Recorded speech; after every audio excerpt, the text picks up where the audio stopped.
তাহলে একটা কাজ করো, তাহলে তোমার যে খেজুরের বাগান, সেই খেজুরের বাগান থেকে একটা খেজুরের বাগান এঁকে দিতে হবে। বলে আব্দুররহমান ইবনে আউফকে তখন ডাকা হলো।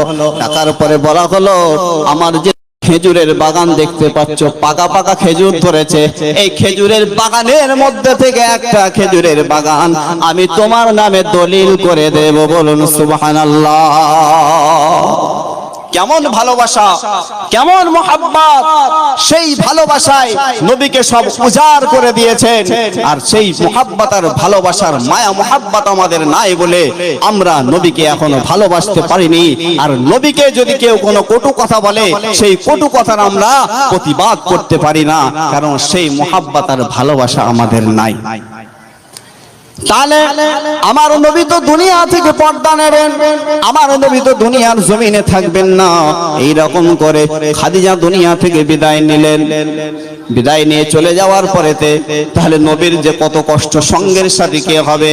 এমন করে আম্মা জান হযরত আয়েশা সিদ্দিকা রাদিয়াল্লাহু তাআলা আনহা যখন মাথাখানা ধুয়ে ধুয়ে দিচ্ছিল, সেই সময় বলছিল, আমার বিবি আয়েশা রে, আমি দুনিয়ার জমিনে থাকবো না, আমার অন্তিম সময় হয়ে গিয়েছে, আমি দুনিয়ার জমিনে থাকবো না, আমি দুনিয়া থেকে বিদায় নিয়ে চলে যাব।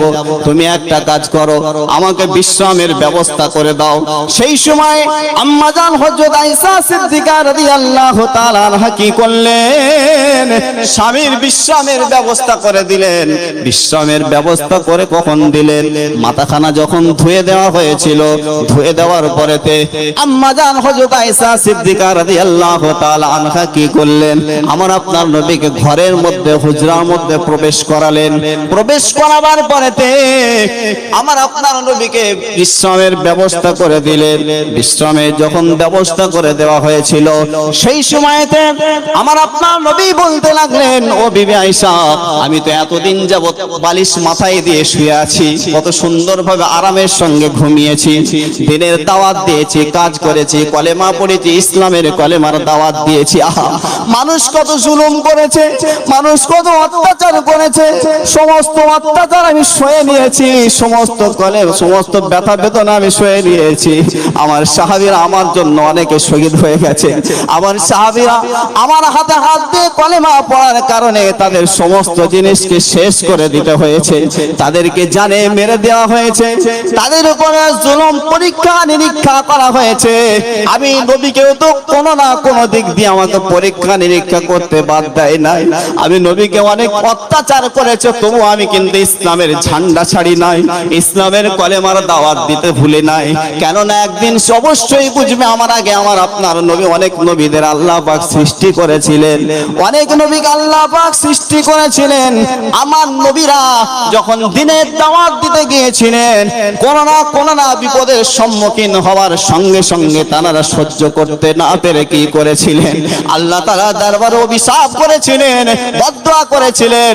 আল্লাহ পাক সেই সমস্ত অভিশাপ বদদুয়াটা কবুল করে নিয়ে তাদের ধূলিসাৎ করে দিয়েছিল, তাদের উপরে গজব দিয়েছিল, তাদের উপরে আযাব দিয়েছিল, তাদের উপরে গজব দিয়েছিল, তাদের উপরে শাস্তি দিয়েছিল। ওই রকম শাস্তি পেতে পেতে অনেকে শেষ হয়ে গিয়েছিল।